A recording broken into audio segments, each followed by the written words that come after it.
다음에 이제 내가 이 글을 쓰게 된 이유를 말하고, 다음에 내가 그럼 하고 싶은 말이 뭐냐, 이 부분이란 말은 그럼 내가 하고 싶은 말이죠. 하고 싶은 말이 뭐냐 하면은 이제 다음이다. 즉 마하임, 내가 하고 싶은 말은 대승이다. 대승. 정말 대승으로 사십시오, 이 말이에요. 근데 대승으로 사십시오라고만 하면은 대승이 무엇인가 우리가 잘 알 수 없죠. 그래서 이제 대승이란 무엇인가에 대해서 이야기를 장하게 설명하기 시작합니다. 자, 마하연, 내가 설하고자 하는 것은 대승이요. 내가 그 뜻을 세운 것은 대승을 말하고자 함입니다. 그럼 대승이란 무엇인가? 첫째는 법이 있고, 둘째는 뜻이 있습니다. 그래놓고 법이란 무엇인가? 법이라고 하는 것은 임기자성, 계생물해 이렇게 이야기합니다. 자기 특성을 가지고 있으면서 사물에 대한 올바르게 사물에 대한 이해를 만들어내는 거예요. 예를 들면 우리가 말을 쓸 때 이 말이 오락가락하면 무슨 말인지 개념이 안 잡히는 거예요. 그래서 개념을 잡기 위해서는 무엇인가가 그 언어 쓰임의 개념 속에 함의가 분명한 선이 그어져야 돼요. 선이. 그래서 법이라고 하는 것은 바로 자기 특성을 가지고 있으면서 그를 통해서 모든 사물, 사건들을 이해하는 거예요. 이것처럼 좋은 것이 아까 말한 대로, 자, 이 개념이 뭡니까? 언어 쓰임이고, 언어 쓰임이 우리에 있어서는 근원적인 업이라고 했습니다. 그러니까 우리가 사물을 이해하는 것은 전부 다 업이 없으면 안 되는 거예요. 그런데 업이 없으면 안 되는데 우리가 말할 때는 모든 업으로부터 벗어나서 좀 업장을 다 소멸시키고, 그리고 해탈을 원하기를 바란 해탈을 바랍니다. 그러면 방금 말한 대로 임지사성이라고 하는 이 법은 무엇을 통해서 표현되느냐 하면은 언어를 통해서 표현되는 거예요. 그러면서 우리는 그 법을 향해서 지금 가고 있는데, 그러면 맞지 않지 않느냐. 우리 업장을 소멸시켜야 되는데, 업장 소멸이 안 되지 않느냐라고 말하는데, 언어 그 자체가 사실상 업장은 아니에요. 언어가 업장은 아닌데, 우리가 언어가 지칭하는 것을 무엇이라고 생각하느냐면은, 언어하고 사물하고 대응을 시키는 거예요.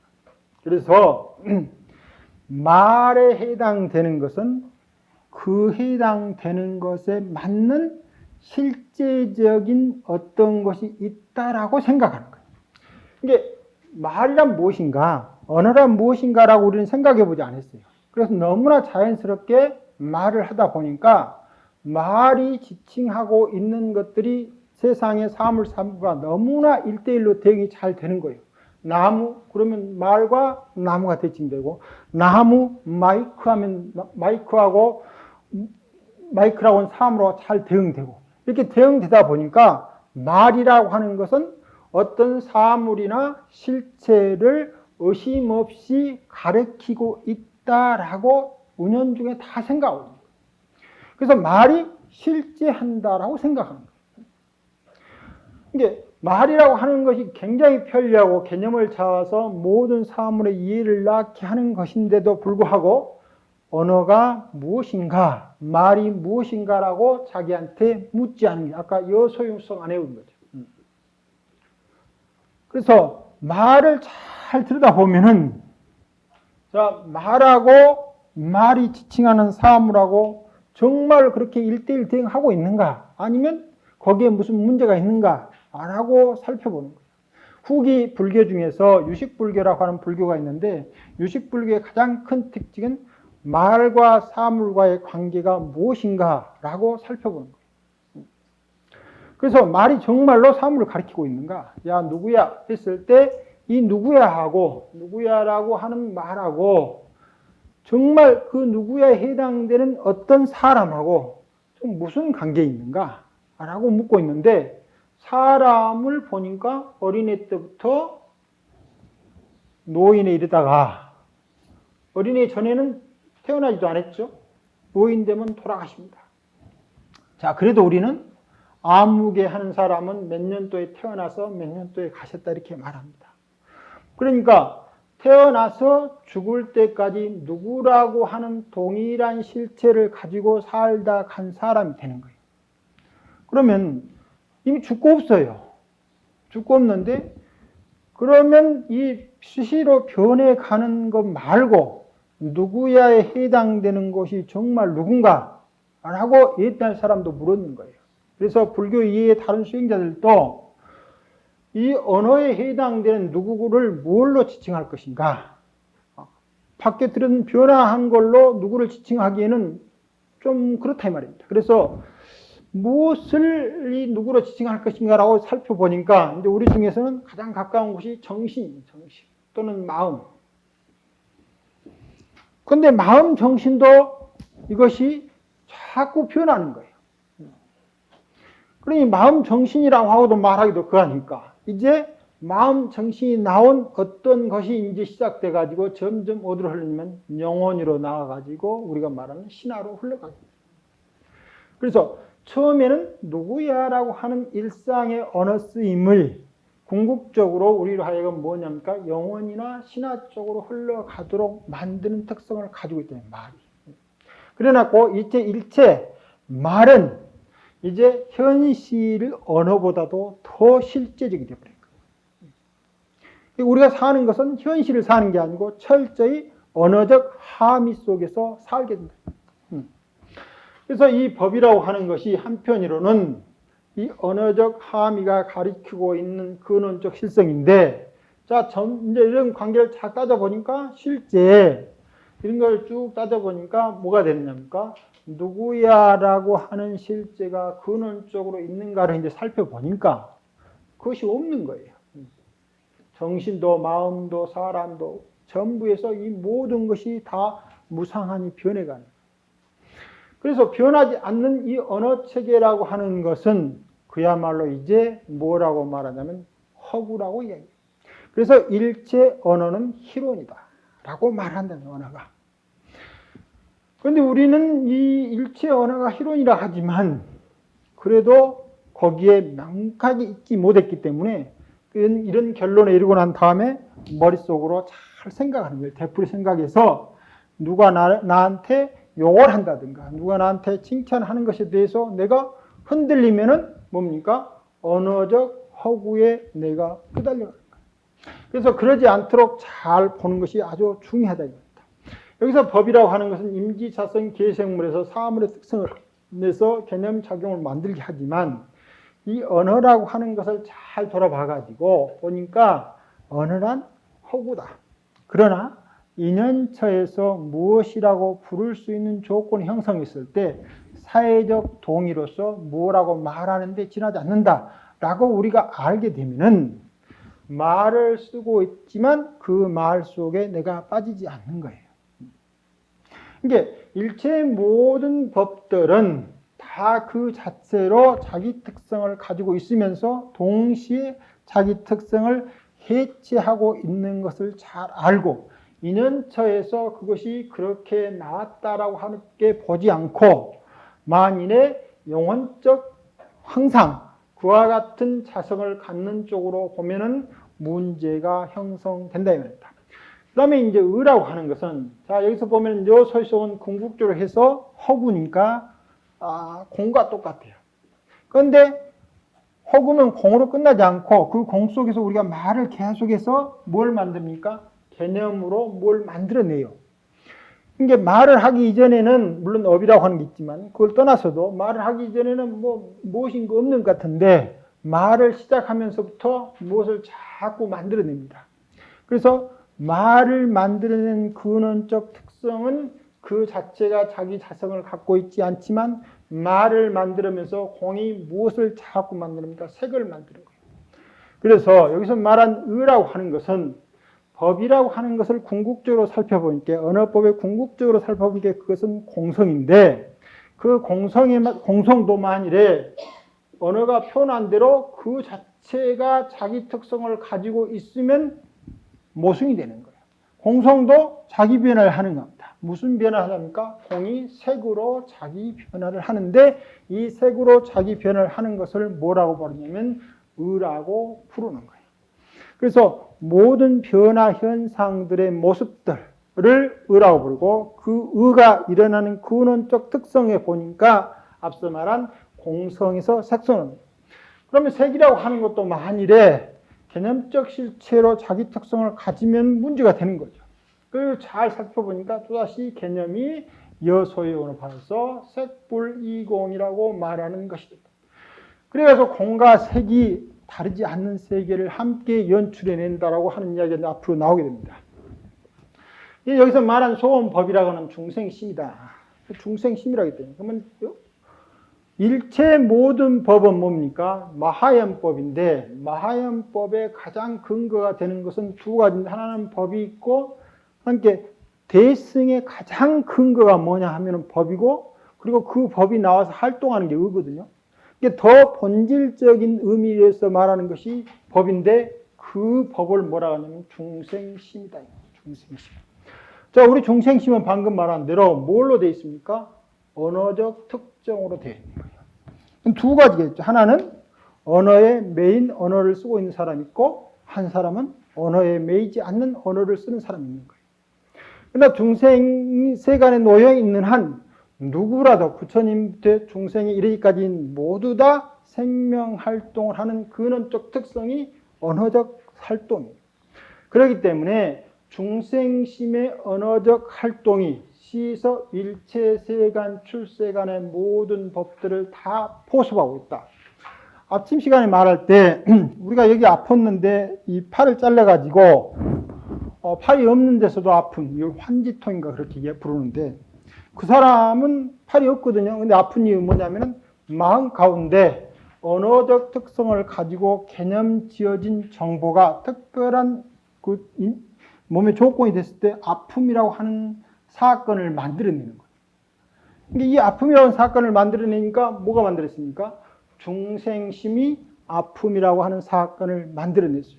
그다음에 그러면 그 환지통만 그러느냐? 지금 우리가 눈으로 보고 있는 것은 어떠느냐라고 말했을 때 우리가 보고 있는 것도 전체적으로 전부 다 누가 만들어내고 있느냐면 철저히 우리 마음이 만들어내고 있습니다.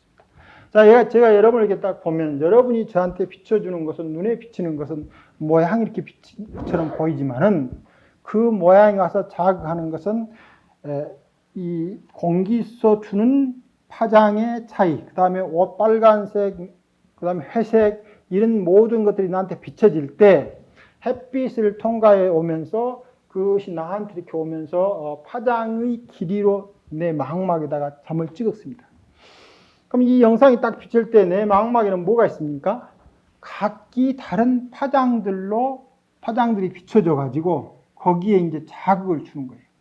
그럼 이 눈내부터서는 뭐 있냐면 이 밖에서 오는 감각이 1차적이지만은 여기서부터는 이 감각을 받아들여 가지고 이제 내 안쪽에 들어있는 언어를 통해서 이것이 무엇인가를 해석해 내도록 만드는 거예요. 해석해 보니까 승복을 입는 스님들이다. 그런 이제 언어적 쓰임이 나오면 여기서 거기는 승복을 입는 스님들이다라고 하는 신호를 보내면서 여기에서 두 가지로 딱 나눠지는 거예요. 하나는 보는 자하고 보이는 상입니다. 그러니까 여기서 이런 정보를 해석하는데 이 정보 해석이라고 하는 것은 우리가 일단 생각할 때는 해석하는 자가 있는 것처럼 보이지만 여기는 뭐만 있느냐면 실제로 전기 화학적 변화만 있는 거예요. 우리 뇌 속에서 일어난 일들은 전부 다 전기 화학 지금까지 밝혀진 일은 전기 화학적 변화가 있는데 그것이 자고 오면서 딱 눈앞에 비춰지는 순간은 마치 누가 무엇을 해석하고 보는 것처럼 된답니다. 그런데 이 특성을 전부 다 지금 이렇게 보고 있어요.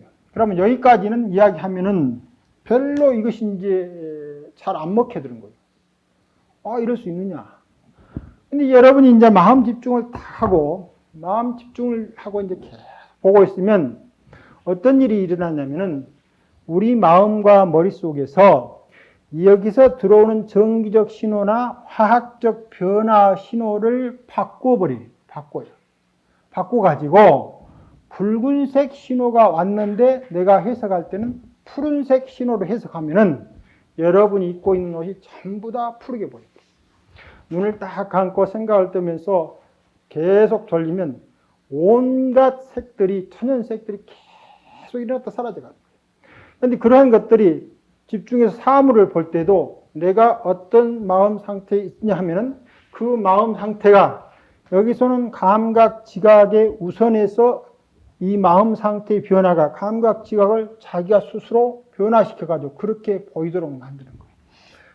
그러면 이 형태만 그러느냐? 색만 그러냐? 형태도 그렇게 되고 거리도 그렇게 되고 그래서 보이는 온갖 것들이 전혀 다른 양상으로 비춰집니다. 마음을 딱 해서 집중을 딱 하고 눈을 딱 뜨면 이렇게 돼요. 그러다가 집중을 딱 풀잖아요. 그러면 바로 그 순간 여러분은 지금처럼 보이는 거예요. 그러다 그 상태에서 다시 자기 화두나 호흡이라든가 다른 주시하는 것을 딱 주시를 하고 눈을 뜨면 그 이제 그 습관적으로 그 힘이 머리에 아까 같은 것을 해석할 수 있는 그런 전기 화학적 신호를 만들 수 있는 마음의 조건이 아주 강력히 되어 있기 때문에 풀면은 지금처럼 보이고 다시 집중하면은 또 다르게 보이는 거예요. 그래서 여기서 보이는 우리는 그전까지는 감각이 주어진 것, 감각에 주어진 것을 그대로 본다라고 생각했는데 실제 이것조차도 감각이 준 것을 그대로 해석하는 게 아니고 내 마음 가운데 있는 해석 정보를 깨워가지고 해석하는 거고 더 나아가면은 마음이 스스로 세상을 자기 뜻대로 보이도록 해석을 하고 있다 이 말입니다. 그러니까 이 중생심이라고 하는 것이 지금은 우리가 언어적 개념에 갇혀 있어가지고 이런 특성 있게밖에 보이지 못하지만은 참 제가 그렇게 했다 해서 깨달은 게 아니거든요. 밖은 중생의 보이는 그 양상 힘을 약간씩 이렇게 변화시키는 거다. 그렇게 변화시키니까 온갖 것들이 다 그렇게 일어나는 거예요. 자, 그럼 변화시키지 않더라도 중생의 마음 가운데는 빨간 것이 오면 빨간 것을 보이도록, 파란 것이 오면 파란 것들을 보이다는 거예요. 그런데 지금 눈이라고 하는 것은 가시광선이라고 하는 아주 빛 중에서 아주 짧은 굵게 볼 수 없어요. 아주 이렇게 작게 볼 수 없는데 만일에 우리가 특별한 눈을 가져가지고 적외선이나 자외선이나 감마선이나 X선을 본다 하면은 이 하늘을 볼 때 감마선을 볼 수 있는 눈을 가지면 마치 블랙홀 속에서 감마선이 방충하고 있는 것을 눈 뜨고 다 보게 되는 거예요. 지금 우리 눈에는 감마선이 안 보인다 이겁니다. 근데 어떤 특정한 상태에 되면 그런 것이 다 보일 수 있는 거예요.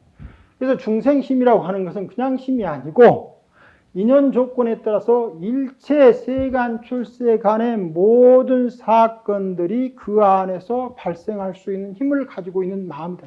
우리 마음. 그래서 처음에 보면 단순히 업장에 쌓여있는 마음인 것처럼 보이지만 업장은 그 가운데 아주 일부밖에 안 되는 거예요. 그런데도 우리가 거기에 매여 있어서 마치 아주 별것 아닌 그런 사람처럼 보이고 있지만 실제 중생심이라고 하는 것이야말로 여기서 앞서도 말한 이런 모든 것들을 다 갖고 있는 근원적인 생명의 내용이다. 그 다음에 이 마음의 의지에서 마하연의 대승이라고 하는 것이 무슨 뜻이며 어떻게 발생해서 어떤 양상을 가지고 있느냐라고 하는 것을 말하겠다라고 이야기했는데 특 중생심입니다. 이 중생심은 우리 매일매일 쓰고 있는 마음이에요. 그 마음도 아까 말한 대로 지금 여기서는 우리는 외부 대상에서 마음이 쓸 일처럼 보이지만은 잘 그 마음을 보면은 대상이 나를 지배하는 게 아니고 실제로는 내가 대상을 그렇게 보고 그 마음을 쫓아가는 거예요. 그래서 밖에서 나한테 탐욕스럽거나 진심스러운 사건이 발생하는 게 아니고 저 사건은 탐욕스러운 사건의 코드를 건드렸기 때문에 나한테 탐욕스럽게 다가오고 저 사건은 진심의 코드, 머릿속이나 마음속에 있는 진심의 코드를 건드렸기 때문에 그 진심으로 보여서 진심이 일어난다. 그래서 이 자체가 우리한테 바람직하지 않는 상황이지만 일체 세간에서 일어나고 있는 모든 것들을 만들고 있는 현상이에요. 이제 탐욕도 우리가 만들어 놓고 있는 현상이요. 진심도 우리가 만들어 놓고 있는 현상입니다. 물론 나아가서 탐심과 진심을 다 버리는 모든 것도 역시 우리가 만들고 있기 때문에 중생심이야말로 모든 깨달음과 깨닫지 못한 것을 다 함유하고 있는 그런 마음이다. 그 가운데 이 마음 가운데 진여상이라고 하는 것은 뭡니까? 앞서 말한 탐심과 진심에 휘달리지 않는 것. 말하면 더 깊이 말하면 언어에 매이지 않는 것. 언어에 매이지 않는 것이 진여예요. 즉시 마하연의 체다. 근데 이 체상용이라고 말하는데 실제로 이 체상용이라고 하는 것은 나눌 수가 없습니다.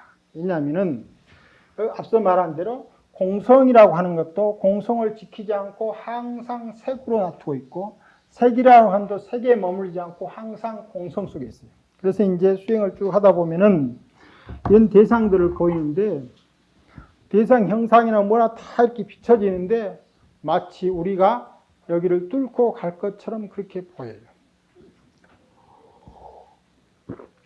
보이는데 텅텅 비는 것처럼 보여요. 아무것도 없는 게 아니고 다 있는데 마치 느낌이나 보이는 것은 허공 같은 그렇게 보이는 거예요. 이런 벽들이 다. 그러면 우리가 이제 지수화풍 사대를 이야기하면서 이 세상은 지수화풍 사대로 이루어졌다라고 이야기를 합니다. 그래서 지라고 하는 것은 이제 지뢰성이라고 그래서 이렇게 뭐라고 이야기하냐면은 이렇게 뚫지 못하고 단단하게 막고 있는 그런 성지라고 그러거든요.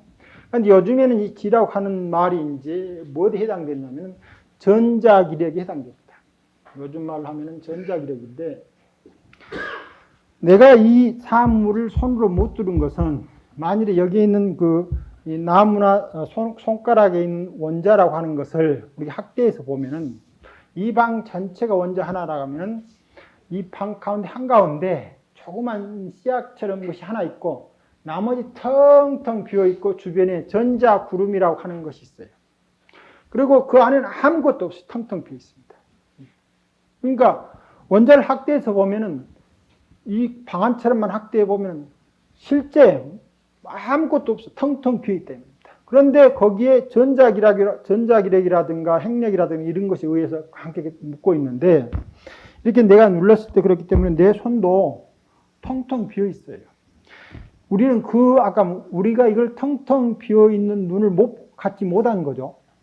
그 다음에 이 나무도 텅텅 비어 있어요. 그래서 두 개를 이렇게 만나면은 뚫려져야 되는데 왜 안 뚫려지냐면은 어떤 사물이 이렇게 모여지게 되면 그 사물마다 전자기력으로 자기를 이렇게 둘러싸요. 전기력, 자기력으로. 그래서 오면은 밀어내는 거예요. 그래서 내가 이걸 못 뚫고 그게 만드는 거예요. 근데 우리 눈이 이제 마음이 지금은 이런 것들의 그 빈 공간을 볼 수 있는 그런 눈이나 마음이 안 되니까 항상 이렇게 보이는데 마음을 쭉 쓰다 보니까 이 마음이 어떻게 됩니까? 점점 빈 자리로 통과하는 빈 자리의 빛을 받아들이는 그런 눈을 갖게 되는 거예요.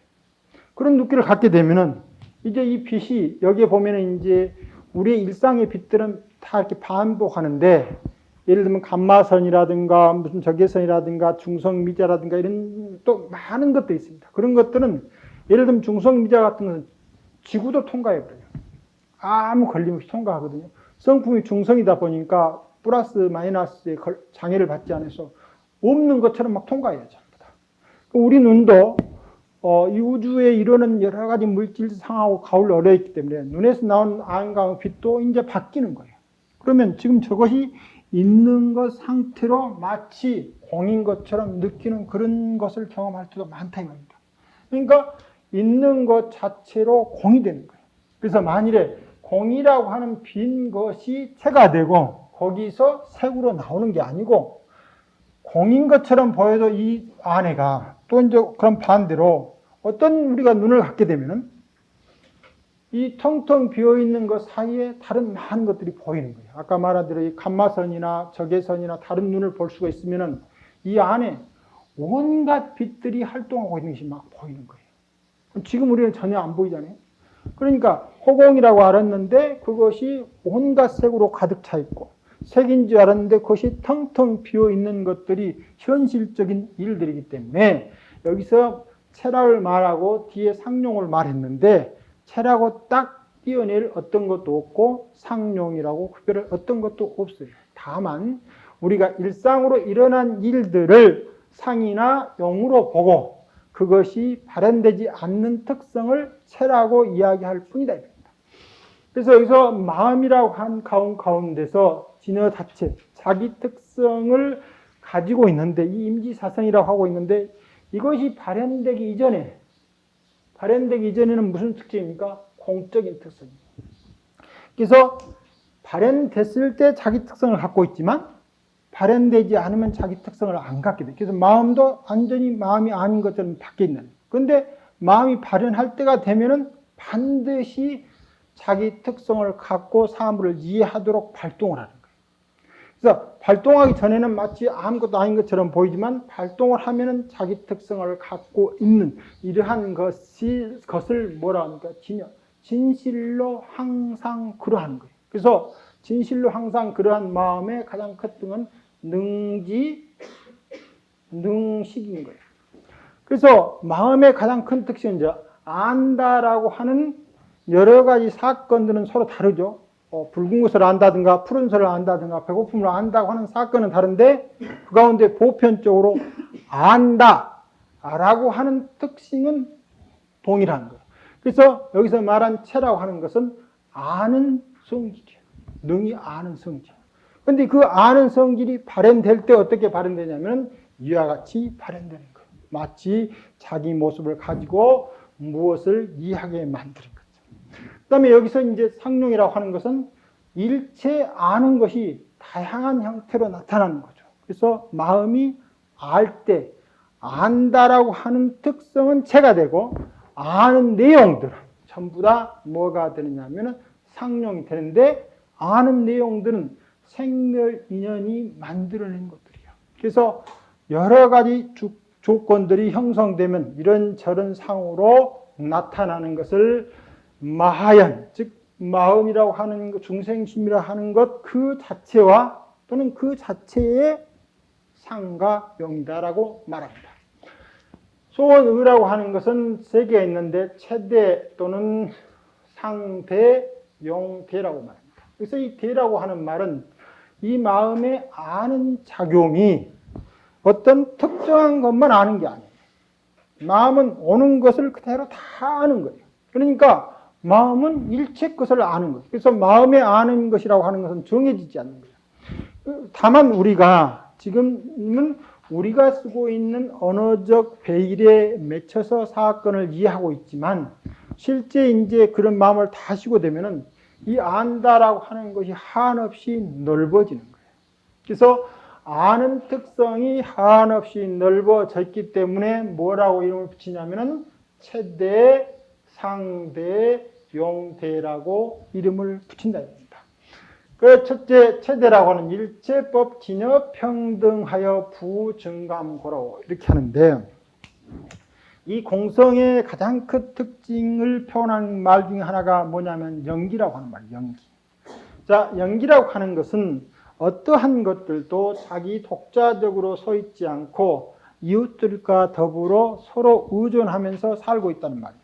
그러니까 우리가 산다라고 하는 말이 독자적으로 살면은 내가 산다 이렇게 말할 수가 있는데 내 살기 위해서는 일체 다른 것들이 함께 나에게 삶을 주는 것처럼 해게 살고 있어요. 여러분이 보면은 공기가 없으면 바로 못 살고 물이 없으면 바로 못 살고 음식이 없으면 못 살고 그 밖에 다른 조건이 없으면 못 살고 태양이 없으면 못 살고 우주가 깨지면 못 사는 거죠. 그래서 우리 한 생이라고 하는 것은 여기서 보면 아주 제한된 생이지만 이 생을 이루고 있는 관계를 보면은 한없이 넓어지는 거예요. 그래서 이 한없이 넓어질 수 있는 것은 각자가 제한된 자기 영역 속에 살고 있지만 그 삶을 이루기 위해서 열어놓은 우리는 알지 못해요. 우리가 이제 제8식상에서 세계하고 교류하고 있는 이 지가 또 이제 여러 단계로 지금 우리가 말하는 지는 제6의식이 되어가지고 가장 제한된 인식입니다. 우리가 지금 알고 있는 것은 가장 제한된 인식이고 그 다음에 우리가 본래적으로 이 최대적 지는 우주하고 교류하고 있는 그런 지가 되는데 8식이니까 우리는 그걸 알지 못하겠습니다. 왜 알지 못하냐면 너무 그 지하는 아는 한계가 넓어서 모르고 너무 그 지하는 것이 미세해서 모르는 거예요. 그래서 우리 몸속에서 일어나는 아주 작은 변화도 근본 중생심의 작용은 능지 속에서는 다 하고 있는 거예요.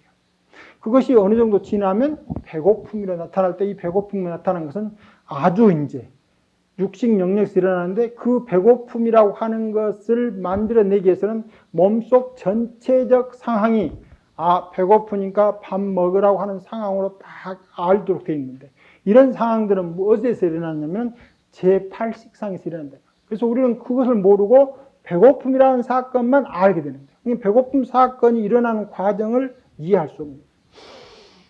그런데 그렇게 보니까 우리가 살고 있던 하나의 삶이 그냥 하나의 삶이 아니고 일체 모든 것과 관계지어서 살고 있기 때문에 일체가 되면 뭡니까? 그것은 증감이 있을 수가 없는 거예요. 이게 각자의 삶들은 전 우주가 어울려서 함께 있기 때문에 우리 삶 자체가 한 사람이 태어났다 해서 더 증가했거나 한 사람이 사라졌다 해서 더 증가하지 않는다. 더군다나 이러한 것들은 아마 여러분이 물리나 화학 시간에 봤을 때 두 가지 법칙을 통해서 에너지 불변의 법칙, 물질적에서 에너지가 변하지 않는 법칙이 있고 또 하나는 등가 원리라고 해서 에너지하고 물질하고는 동일하다. 다만 물질이라고 하는 것은 에너지의 특별한 상황이다 라고 말하고 있는 거예요. 우리는 이런 몸만 가지고 말할 때는 이 몸은 에너지가 특별한 모습, 즉 여기서 말하는 중생심이 특별한 상용으로 나온 거나 비슷하다. 이것을 등가라고 그러죠. 또 하나는 이제 중력을 할 때 말할 때 가속도나 중력이나 등가라고 하는 말이 있는데 그것이 여기서 우주적 비틈이 일어나는데 이런 것들이나 비슷하다. 그래서 이 하나로 보면은 그것이 변화가 와 있는데 에너지라고 하는 장 전체로 보니까 변화가 없는 거예요. 자, 불을 태워가지고 이걸 태우면은 딱 적당한 실험도에 나오면 이것은 사라지지만 여기에서 발생되는 모든 원자나 분자들의 총량이나 태우고 났을 때 나타나는 총량이나 동일하다는 겁니다. 그러니까 뭐가 없습니까? 증감이 없는데 증감이 없으려면 이 세계가 모든 생명체나 비생명체들이 함께 어울려서 하나된 생명의 장을 이루었을 때만 증감이 없는 거예요. 그런데 이것은 언어로 해서 그 증감이 없는 게 아니고 우리 삶을 이렇게 보니까 앞서 말한 우리가 산다고 하는 것 자체가 바로 일체 모두가 어울려 있을 뿐만 아니라 과거 무수 세월의 별들이 만들어 놓은 원소들을 섭취하면서 우리가 살고 있는 거예요. 그래서 현재적 우리 몸은 과거 우주 역사적 산물이면서 동시에 현재적으로 일체하고 서로 관여하고 살기 때문에 진여 평등은 증감할 수가 없는데 그것은 전 우주적 시각으로 보고 있는 거예요. 그 다음에 상대는 열애장에서 무량성 공덕을 갖고 있는데 이 삶을 살아가기 위해서는 일체가 삶으로 자기 표현하도록 하는 특성을 우리한테 주고 있는 거예요. 그러니까 공덕을 나누고 있는 거예요. 지금 여기서는 우리는 우리 나름대로 공기중으로 공덕을 나누고 있고 공기는 우리한테 공덕을 나누면서 상호 공덕 나누면서 뭐가 일어나느냐면 삶이라고 하는 조건이 발생하는 거예요. 그런데 우리는 그 서로 나눔이라고 하는 걸 잘 모르는 거예요. 서로 나눔이라는 모르고 내가 그것을 주도적으로 주체적으로 하고 있다라고 생각해요. 그러니까 내가 그렇게 하고 있다라고 생각하면서 서로 나눔이라고 하는 장이 사라집니다. 열애장이란 무엇이냐면 서로 생명을 나누고 있는 장인데 우리는 그것을 그런 상황이 있으면서도 그것인 줄 모르는 거예요. 즉 물을 마시면서도 그냥 내가 물을 마신다고 생각하지 물과 나와 더불어서 생명을 영위하는 하나의 사건으로 보지 않는다. 그런데 그걸 보기 시작하면은 물이 가지고 있는 무량한 공덕, 즉 생명을 살리는 공덕, 우리는 나중에 죽음이라고 하는 것도 전혀 다른 양상으로 비춰진다고 그랬죠. 그런 공덕들이 다 있는 거예요. 이걸 상대로 하고 이제 용대란 세간, 출세간, 선, 임가구. 용대라고는 쓰임이죠. 이제 어떤 상을 맡으면 그것이 쓰여지게 되는데 쓰여진 것 가운데 세간과 출세간은 선인과를 바라게 한다. 중생심이라고 하는 것이 다 선인과를 바라게 하느냐? 안 그러죠. 그런데 어디에서 성령을 바랍니까? 상용이라고 하는 건 자체의 상용을 바랍니다. 자, 근데 여기서 선인과가 아닌 거다, 선인과가 아닌 거다 뭐냐면은 방금 살 때 열애장이라 할 때 우리가 물을 마실 때 물이 나한테 생명의 일부를 주고 있는 거예요. 그러면 물이 나한테 쓰일 때는 어떻게 씁니까? 내 생명을 잘 살게 만드는 좋은 인연을 주고 있는데 우리는 물에 대해서 생각할 때 그렇게 생각하지 않는 거예요. 그러면 물에 대한 생각하고 물하고 나하고 서로 상호 쓰임하고는 다른 거죠. 그래서 여기서 모든 쓰임들이 서로에게 선인과를 만든다고 하는 것은 앞서 말한 전체 삶의 장들은 서로가 영향을 주면서 어찌됐간에 삶을 모든 생명체들이 살아가게 만드는 장으로서 작용하고 있다라고 하는 의미에서 용대로 쓰고 있다. 우리는 용대로 해서 잘 선인과가 작용하고 있는데 이것을 잘못 이해하는 것입니다. 자연이 쓰고 있는 용대는 항상 우리에게 선인과로 작용하고 있다. 그러면 죽음이라고 하는 것은 어떤 것이 선인과가 아니지 않느냐? 그 말은 잘못 생각합니다. 죽음이라고 하는 것을 우리 스스로가 안 좋다라고 생각하는 거예요. 그런데 여기서 말한 진여평등의 일법계적 상황이라고 보면 죽음이야말로 세상을 새롭게 살 수 있는 가장 특별한 변화예요. 죽음은 어떤 것이 죽어 없어지는 게 아니고 그것을 통해서 늘 새롭게 살 수 있는 자연의 선인과적 작용이다. 그런데 우리는 그것을 그렇게 보지 않고 그거 싫다라고 보는 거예요. 그러니까 잘못 보고 있는 거예요. 이와 같은 중생심이라고 하는 한 가지 사건에서 일어나는 이런 모든 것들은 이런 것들을 통해서 모든 부처님도 그 중생심을 가지고 부처가 됐던 것이고 보살들도 중생심을 가지고서 열애지 이르게 된다라고 하는 말을 하고 있습니다. 10분간 쉬었다가 계속 하겠습니다.